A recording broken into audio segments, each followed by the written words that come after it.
ஆன்மீகம் முத்தமிழில் எண்ணென்ப ஏனைய எழுத்தென்ப இவ்விரண்டும் கண்ணென்ப என்பர். எழுத்து சில இடத்துல வாக்கியமாகவும் வாக்கியம் சில இடத்துல எண்ணாகவும் மாறும். அதை முறைப்படி கற்றுக்கிட்டால் தான் அது பொருள் புரியும். 10க்குள்ளே கால் போனால் என்ன ஆகும்னு சொல்லுவாங்க. 10ன்னா எண்ணிக்கை கிடையாது. 10ன்னா பத்திக்காடு, அதாவது வயக்காடை 10 என்று கிராமங்களில் சொல்லுவாங்க. அந்த வயக்காட்டுக்குள்ளே கால்னால் பின்ன வைப்பாடில் கால்ங்கிறது கிடையாது, கால்வாயின்னு ஒரு அர்த்தம் உண்டு. 10க்குள்ளே வயக்காட்டுக்குள்ளே கால் போனால், கால்வாய்ங்கிற தண்ணி போனால் விளையும். இதைத்தான் 10க்குள்ளே கால் போனால் விளையும் அப்படிங்கிறதான் 10க்குள்ளே கால் போனால் விளையுங்கிறத விவசாய பழமொழியாக சொன்னாங்க. அடுத்தது கல்யாணம் ஆயிரங்காலத்து பயிர் அப்படிம்பாங்க. இங்கே ஆயிரங்கிறது ஒரு ஆயுள் மனுஷனுக்கு 60, 100 தான் இருக்கும். இது ஆயிரங்கிறது எண்ணிக்கையை சொல்லாது, இந்த இடத்துல பொருள் சொல்லும். என்ன அடிப்படைன்னா இது விவசாயம் சார்ந்த பொருள். களின்னா பக்குவ நிலைக்கு வந்த விவசாய பொருள். யானம்னா பாத்திரம். இந்த பாத்திரம் ஓலை பாத்திரமாக இருக்கலாம், மண் பாத்திரமாக இருக்கலாம். இந்த பாத்திரத்தெல்லாம் காய், கனி, பூ இதெல்லாம் பறிக்கிறது தான் ஆயிரது. 1000 எண்ணிக்கை கிடையாது. இன்னும் கிராம பேச்சில் ஆஞ்சிட்டு வா, பறிச்சிட்டு வாங்கிறத ஆஞ்சிட்டு வான்னு தான் சொல்லுவாங்க. இந்த அடிப்படையில் தான் ஆயிரங்கிறது ஆயிரத்தை தான் சொல்லணுமே ஒழிய எண்ணிக்கையாக சொல்லக்கூடாது.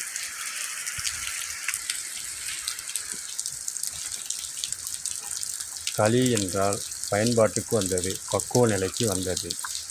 யானம் என்றால் கூடை, பெட்டி, பாத்திரம், மண் பாத்திரம். இது சின்ன ஓலையில் செய்யலாம், பனை ஓலையில் செய்யலாம்.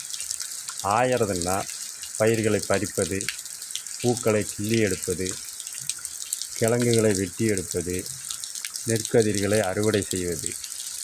இதைத்தான் களி, யானம், ஆயிரம். காலத்துனா கோடைக்காலம், மழைக்காலம் தன்மையில் காலத்து. பயிர்னா தோட்டப்பயிர், பணப்பயிர், உணவு பயிர். இதை முறைப்படி எப்படி எடுக்கிறோங்கிறத சொல்லி கொடுக்குறது தான் களி, யானம், ஆயிரம் காலத்து பயிர். பயிரை எப்படி எந்த பொருளில் எடுத்து வைக்கணும் அப்படிங்கிற சொல்கிறது தான் இந்த விவசாயம் சார்ந்த பழமொழி. இதையே 1000 முறை போய் சொல்லி கல்யாணத்தை பண்ணு அப்படிம்பாங்க. இது நேரடியாக போய் சொல்லு அப்படிங்கிறது தான் விவசாய பழமொழி. 1000 முறைன்னா 1000ங்கிறது எண்ணிக்கை கிடையாது. அதை எப்படி பறிக்கணும், கிழங்கு எப்படி வெட்டணும், பூவை எப்படி பறிக்கணும், பூவை ஓலைக்கூடையில் போடணும், கிழங்குகளை பெட்டியில் போடணும், இப்படிங்கிற 1000 முறையை போய் சொல்லி தான் கல்யாணம். அப்படின்னா அந்த பருவத்துக்கு வந்த களின்னா பருவத்துக்கு வந்ததை, யானம்னா கூடையில் போட்டு எடுத்து வர்றது. 1000 முறை போய் சொல்லி கல்யாணம் பண்ணு அப்படிம்பாங்க. இது விவசாயம் சார்ந்த பழமொழி. இதில் எண்ணிக்கை அடிப்படையில் பார்க்கக்கூடாது, பொருள் அடிப்படையில் தான் பார்க்கணும். முடியும் என்றால் முயற்சி செய், முடியாது என்றால் பயிற்சி செய். இது ராமாயணத்தில் வாலிக்கும் சுக்கிரவனுக்கும் நடக்கும்போது ராமன் வாலியை மறைஞ்சிருந்து அம்பு எய்து வதம் செஞ்சதை எயர் தமிழில் சொல்லுவாங்க. எப்படின்னா, வாலியும் சுக்கிரவனும் வானரம், அதாவது விலங்குகளை சேர்ந்தது. விலங்குகளை வேட்டையாடும்போது மறைஞ்சிருந்து தான் தாக்கணும். இது அங்குள்ள கோட்பாடு. 2வது பார்த்திங்கன்னா, ராமர் மன்னர் என்றாலும் வால் ஏந்தி அரசவையிலையும் கிடையாது, காட்டிலையும் கிடையாது. அவர் வில்லு தான் ஏந்திக்கிட்டு வந்தார். அப்போ வேட்டையாடும்போது எந்த ஒரு வளங்களையும் மறைஞ்சிருந்து தான் தாக்கணும். அந்த அடிப்படையில் தான் முதல்ல வாலியையும் சுக்கிரவனையும் சண்டையிட சொன்னார். அப்போ 2 பேருக்கும் ஒரே உருவம் இருந்தனால குழப்பத்தில் ஆயிட்டார் ராமபிரான். அவர் முயற்சி செஞ்சார். அப்புறம் மறுபடியும் வாலி சுக்கிரவனை அடித்து கீழே தள்ளினதுக்கப்புறம் ராமன்கிட்ட முறையிடுறார். நீங்கள் 2 பேரும் முறையாக இருந்ததுனால எனக்கு குழப்பமாயிட்டு, இப்போ நீ இந்த கழுத்தில் மாலையை போட்டுட்டு போன்னு சுக்கிரவன்கிட்ட சொல்கிறார். இப்போ சுக்கிரவன் கழுத்தில் மாலை இருக்குது. இது பயிற்சி. இப்போ வாலி கூட சுக்கிரவன் சண்டை போடும்போது சுக்கிரவன் மாலை போட்டிருக்கான். இப்போ உருவமுற்றமையில் மாட்டி தெரியுது. இதைத்தான் முடியும் என்றால் முயற்சி செய். முதல்ல அவர் செஞ்சது வதம் பண்ணிடலான்னு பார்த்தார். உருவ ஒற்றுமை காலத்தின் அடிப்படையில் அவரை மாற்றி அமைச்சிட்டு குழப்பத்தை உண்டு. 2வது பயிற்சி செஞ்சார். பயிற்சினா மாலையை போட்டார். யார் கழுத்தில்? சுக்கிரவன் கழுத்தில் தான் போட்டார். அப்போ மாலை இல்லாத வாலியை மறைஞ்சிருந்து தாக்கினார். அப்போ இறந்ததுக்கு முன்னால் வாலி ராமன்கிட்ட கேட்டார், ஏன் இப்படி மறைஞ்சிருந்து தாக்கலாமா அப்படின்னு. அதுக்கு அவர் சொன்னது, வேட்டையாடுற முறையில் நீ ஒரு வனவிலங்கு, வனவிலங்குகளை மறைஞ்சிருந்து தான் தாக்கணும். இது கோட்பாடு. எந்த கோட்பாடு உள்ளதோ அந்த கோட்பாடு படி தான் ஒவ்வொருத்தரும் நடைமுறைப்படுத்தணும். இதை விதி மீறல் கூடாது.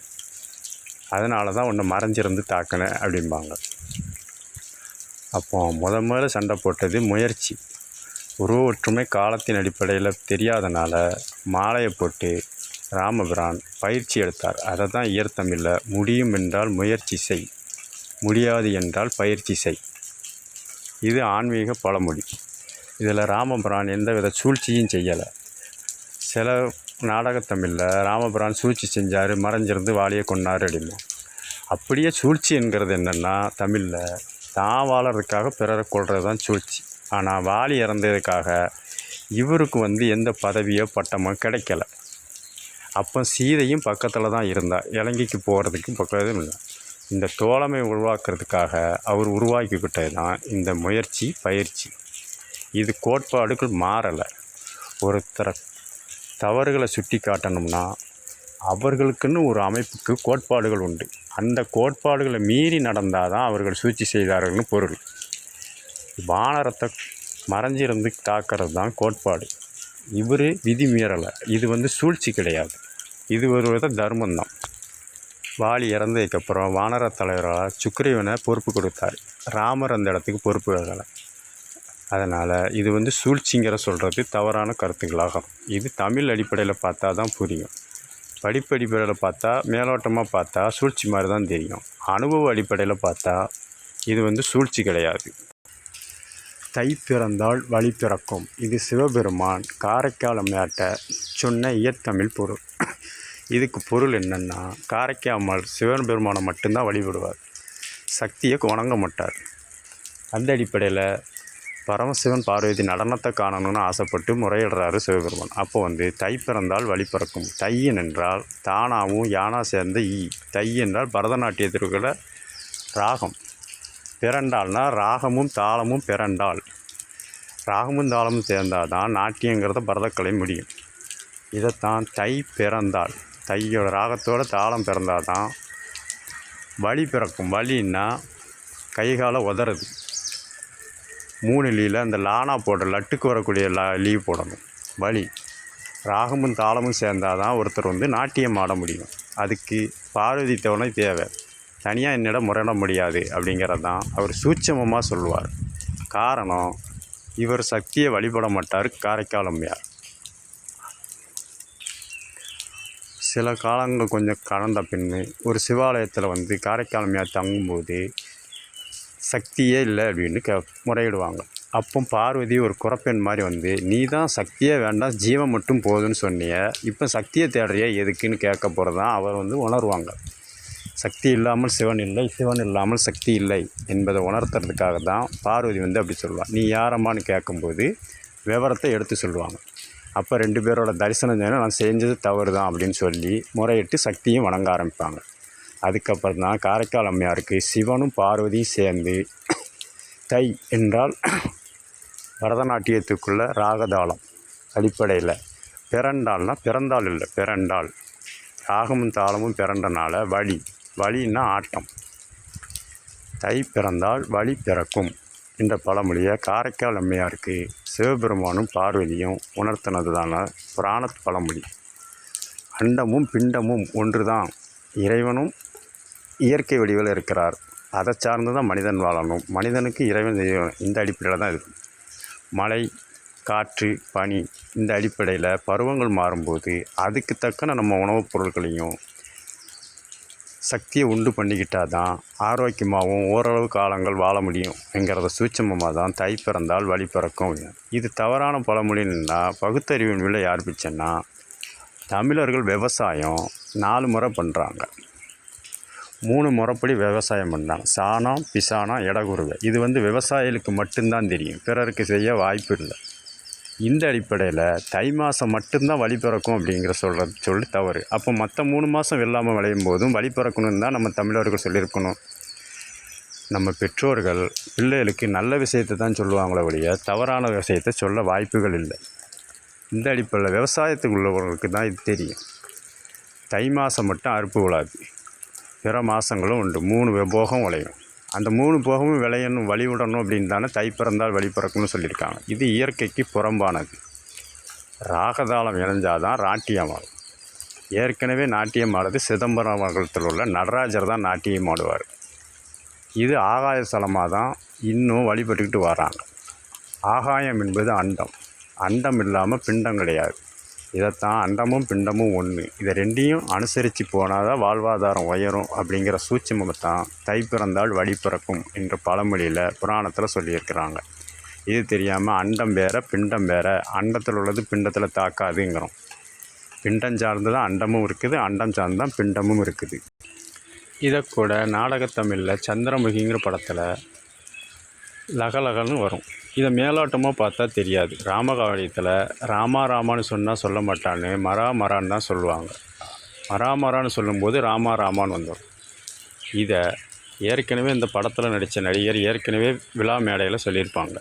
இது நான் மேமலை போகும்போது ஒரு முனிவர் தான் எனக்கு சொன்னார் அப்படின்னு. ஏன்னா அப்புள்ள பிரச்சனையை அவர் சொல்லும்போது இதெல்லாம் கலை, இது அனுபவத்து மூலியமாக தான் தெரியும். அவங்கவுங்க வாழ்வார் அடிப்படையில் நடக்கிறது பூரா அனுபவத்து மூலம் தான் சரி செய்யணும். அந்த சூட்சமத்தை தான் கலைங்கிறத லேனா சேர்க்கும்போது கலைன்னு வரும். அதை உச்சரிக்கும்போது லகன்னு தான் வரும். இது மேலோட்டமாக பார்த்தா தெரியாது. ஏற்கனவே சொன்ன மாதிரி ராகதாளம் ரெண்டும் சேர்ந்தாதான் ஆட்டங்கள் வரும். வாழ்வாதாரத்தில் கல்வியும் தேவை, அதை விட அனுபவ கல்வி தான் அதை சீர்படுத்தி கொண்டு போகும். இதைத்தான் நம்ம ஆன்மீக தமிழர்கள் முத்தமிழில் அந்தந்த நபர்களுக்கு அந்தந்த அடிப்படையில் சூட்சமமாக சில இலக்கண அடிப்படையில் தமிழ் மொழியில் சொல்லியிருப்பாங்க. அந்த லகலகங்கிற வார்த்தையை உச்சரிக்கும் விதத்து மூலியமாக லகலகங்கிறது கலைன்னு தான் வரும். இதை என்எஸ்கேவோட அங்கேவாடி படத்தில் சொல்லுவார். பானையெல்லாம் அடுக்கி வச்சுருப்பார். அப்போ டீக்கு மதுரமன்ற என்னன்னு கேட்பாங்க. இது பானையில் செய்யக்கூடிய கலைகள் அப்படிம்பாங்க.